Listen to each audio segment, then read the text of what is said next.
Assalamualaikum warahmatullahi wabarakatuh. Alhamdulillahirabbil alamin wa bihi nasta'in wa ala umuri dunya waddin. Assalatu wassalamu ala asrafil anbiya'i wal mursalin wa ala alihi wa sahbihi ajma'in amma ba'du. Yang pertama, marilah kita panjatkan puja dan puji syukur kehadirat Allah Subhanahu wa taala yang telah memberikan rahmat, nikmat, taufik serta hidayahnya kepada kita semua sehingga kita dapat mengikuti perkuliahan daring pada pagi hari ini dengan keadaan sehat walafiat. Dua kalinya salawat serta salam semoga tetap tercurahkan kepada baginda Nabi Muhammad SAW yang telah membawa kita dari zaman jahiliyah menuju zaman Islamiyah yang kita alami saat ini dan yang kita nantikan syafaatnya kelak di yaumul qiyamah. Allahumma amin.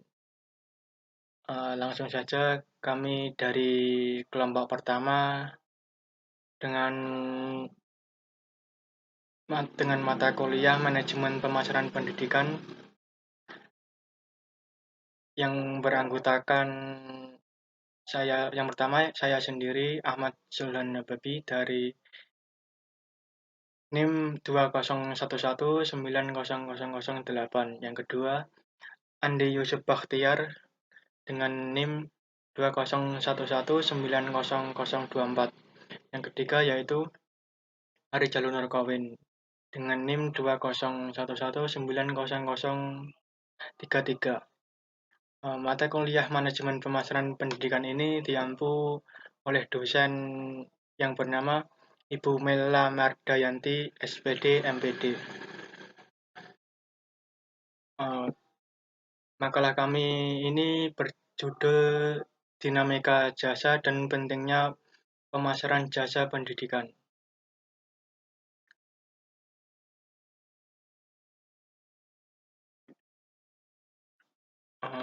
Kemudian dinamika jasa dan pentingnya pemasaran jasa pendidikan ini dilatar belakangi oleh yang pertama perkembangan dunia bisnis pada era globalisasi menurut kinerja yang sempurna dari setiap proses yang terjadi dan dijalankan oleh perusahaan. Pemasaran tidak lagi dipandang sebagai bagian yang terpisah dari organisasi yang hanya berperan sebagai proses penjualan produk. Perkembangan konsep pemasaran sendiri tidak terlepas dari fungsi-fungsi organisasi yang lain dan pada akhirnya mempunyai tujuan untuk memuaskan pelanggan. Kemudian pemasaran yang tidak efektif ini bisa dikatakan sebagai ineffective marketing, yaitu dapat membahayakan bisnis karena dapat berakibat pada konsumen yang tidak puas. Pemasaran yang efektif atau effective marketing ini justru berakibat sebaliknya, yaitu menciptakan nilai yang utilitas. Kemudian menciptakan nilai dan kepuasan pelanggan adalah inti pemikiran pemasaran modern.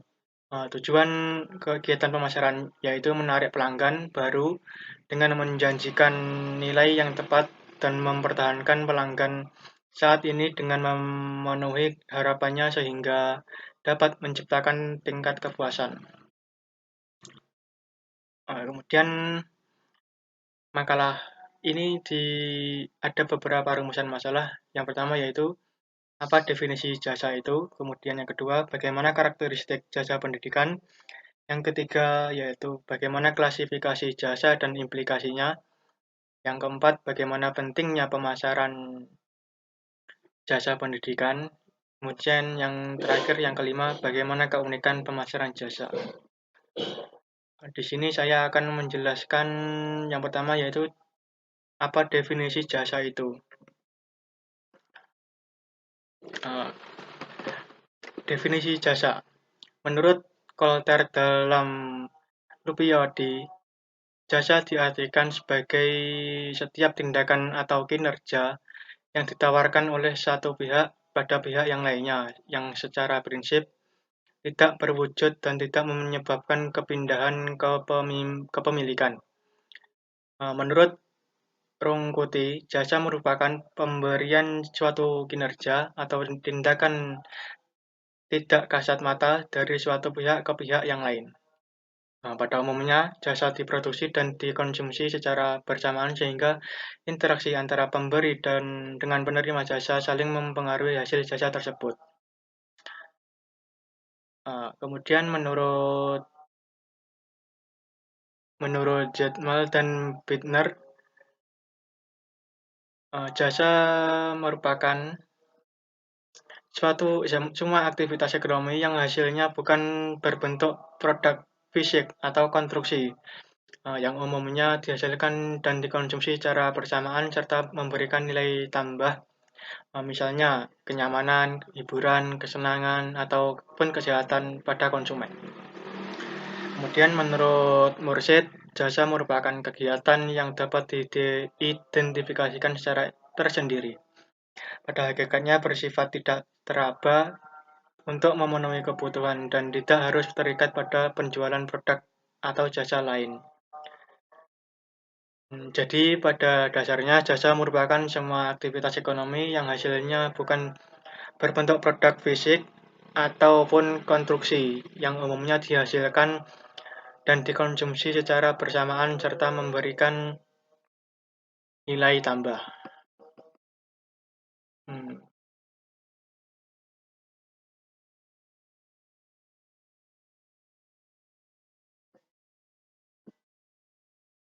Kemudian ada pun karakteristik jasa pendidikan.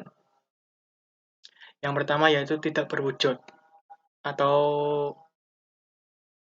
intangible, sehingga konsumen tidak dapat melihat, mencium, meraba, mendengar, dan merasakan sebelum mereka membelinya. Jasa bersifat intangible artinya tidak dapat dilihat, diraba, dicium, ataupun didengar sebelum dibeli. Konsep intangible ini sendiri memiliki dua pengertian, yaitu sesuatu yang tidak dapat disentuh dan diraba. Yang kedua, sesuatu yang tidak mudah didefinisikan, diformulasikan, ataupun dipahami secara rohaniah. Yang kedua yaitu tidak terpisahkan atau inseparability, yaitu jasa tidak dapat dipisahkan dari sumbernya. Barang biasanya diproduksi, kemudian dijual, lalu dikonsumsi.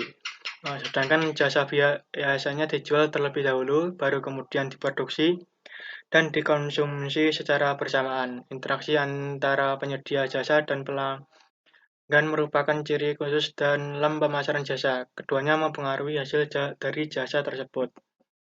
Kemudian yang ketiga yaitu bervariasi atau variability, di mana jasa ini seringkali berubah-ubah, tergantung siapa, kapan, dan di mana penyajiannya. Jadi bersifat sangat variabel karena merupakan non-standardized output, artinya banyak variasi bentuk, kualitas, dan juga jenis, tergantung pada siapa, kapan, dan di mana jasa tersebut dihasilkan. Kemudian yang keempat, jasa mudah musnah atau variability atau perishability, yaitu tidak dapat dijual pada masa yang akan datang.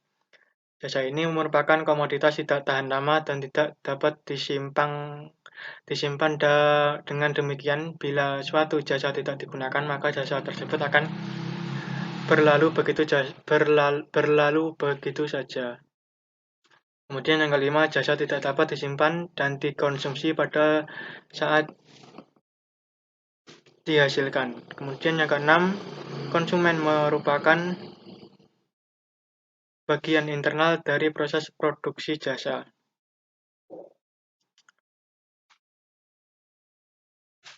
Kemudian yang ketujuh, setiap orang atau apapun yang ikut berhubungan dengan konsumen mempunyai andil dalam memberikan peranan. Yang kedelapan yaitu karyawan penghubung merupakan bagian dari proses produksi jasa. Kemudian yang kesembilan, kualitas jasa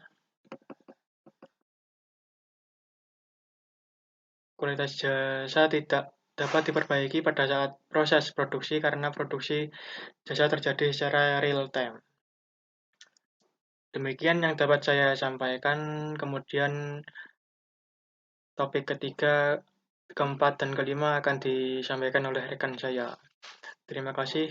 Assalamualaikum warahmatullahi wabarakatuh.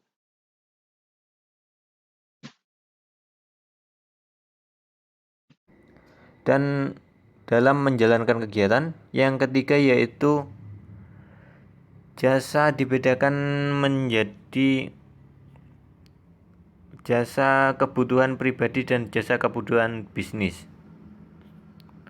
Selanjutnya pendapat terakhir yaitu menurut Schambler yaitu ada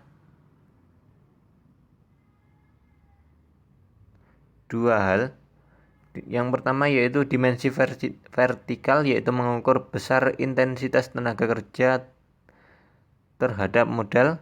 Yang kedua yaitu dimensi horizontal, yaitu mengukur tingkat interaksi dan kustomisasi pelanggan.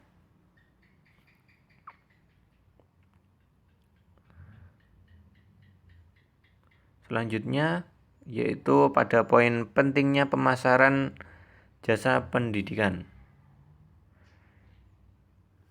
Dalam hal ini, lembaga pendidikan memerlukan manajemen pemasaran agar mampu bersaing dengan lembaga pendidikan lain.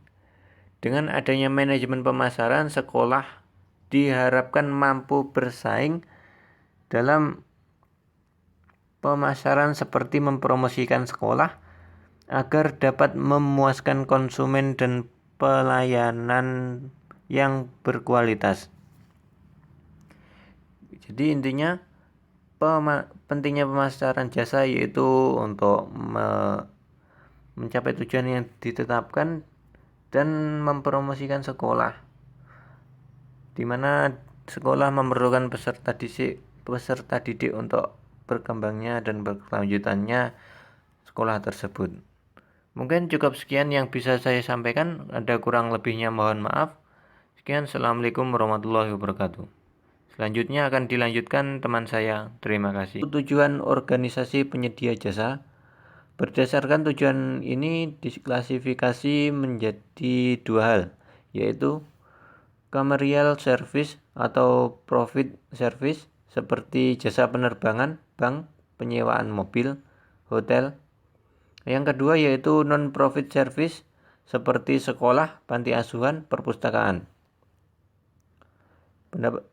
Yang kelima yaitu regulasi. Dari aspek regulasi ini ada dua hal, yaitu regulated service seperti jasa pialang, angkutan umum, dan lain sebagainya. Yang kedua yaitu non-regulated service, yaitu seperti jasa maklar, catering, kos, asrama, dan lain sebagainya. Yang keenam yaitu intensitas karyawan.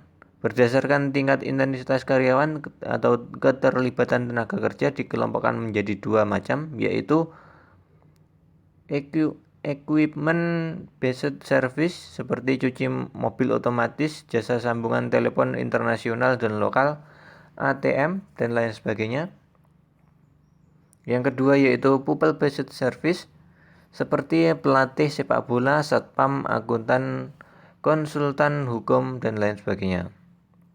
Yang terakhir dari pendapat ini yaitu tingkat kontak penyedia jasa dan pelayanan. Berdasarkan tingkat ini ada dua hal, yaitu high contact service seperti universitas, bank, dokter, penata rambut, dan lain sebagainya.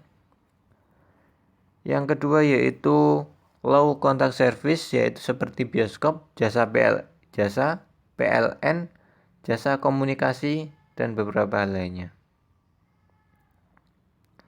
Yang kedua yaitu klasifikasi di dalam buku Huriyati, yaitu ada beberapa hal. Di antaranya juga diambil dari Gonros, pendapat seorang tokoh. Di sini ada jenis jasa atau type of service, jasa profesional, jenis pelanggan, individu, dan jasa lainnya. Menurut Kotler, mengklasifikasikan jasa berdasarkan beberapa sudut pandang, di antaranya jasa dibedakan menjadi jasa berbasis manusia dan jasa berbasis peralatan. Yang kedua yaitu jasa memerlukan kehadiran klien dan dalam menjalankan kegiatan yang Baiklah, bismillahirrahmanirrahim. Assalamualaikum warahmatullahi wabarakatuh. Di sini saya atas nama Ari Jalur Nurkawim dengan NIM 2011-933, nomor absen 31. Di sini saya melanjutkan presentasi dari teman saya. Presentasi yang saya lakukan tentang klasifikasi jasa dan implikasinya. Di sini saya mengambil dari 3 pendapat tokoh, yaitu menurut Ciptono dan di dalam buku Huriyati dan Skemener. Yang pertama yaitu menurut Ciptono ada pokok-pokok yaitu berdasarkan kriteria. Terdapat 7 hal yang menjadikan klasifikasi jasa. Yang pertama yaitu segmen pasar. Segmen pasar ini dibedakan menjadi 2 hal, yaitu jasa yang ditujukan pada konsumen akhir seperti taksi, asuransi jiwa, dan lain sebagainya. Yang kedua yaitu jasa bagi konsumen organisasi seperti biro periklanan, jasa akuntansi, dan perpajakan, dan beberapa hal lainnya. Yang kedua yaitu tingkat keberwujudan. Tingkat keberwujudan ini dapat dibedakan menjadi rented good service, yaitu dalam tipe ini konsumen menyewa dan menggunakan produk tertentu berdasarkan tarif yang disepakati. Yang kedua yaitu on-wait good service. Pada tipe ini produk yang dimiliki konsumen disepakati, dikembangkan atau ditingkatkan kinerjanya melalui pemeliharaan atau perawatan oleh perusahaan. Yang ketiga yaitu non-good service. Karakteristik ini yaitu jenis jasa personal yang bersifat intangible yang ditawarkan kepada para pelanggan seperti supir, dosen, penata rias, dan lain sebagainya. Poin ketiga pendapat ini yaitu keterampilan penyedia jasa. Di sini dibedakan menjadi 2 tipe, yaitu professional service seperti dosen, konsultan manajemen, pengacara. Yang kedua yaitu non-professional service seperti supir taksi, tukang parkir, pengantar surat, dan beberapa lainnya. Assalamualaikum warahmatullahi wabarakatuh. Melanjutkan presentasi dari teman saya. Poin selanjutnya adalah keunikan pemasaran jasa. Keunikan yang dimiliki oleh jasa memiliki esensi utama, yaitu perlunya keterlibatan secara langsung karyawan dalam delivery proses, sehingga karyawan menjadi ujung tombak keberhasilan jasa. Tetapi dengan berkembangnya teknologi, ketergantungan itu dapat dieliminasi dan direkonstruksi kontak yang sangat costly dapat dikurangi. Misalnya bisnis perbankan pada saat ini menggunakan ATM untuk membantu konsumen melakukan self-service berbagai keperluan yang berkaitan dengan keuangan mereka. Mungkin cukup sekian presentasi dari kami. Apabila ada kekurangan kami mohon maaf. Wassalamualaikum warahmatullahi wabarakatuh.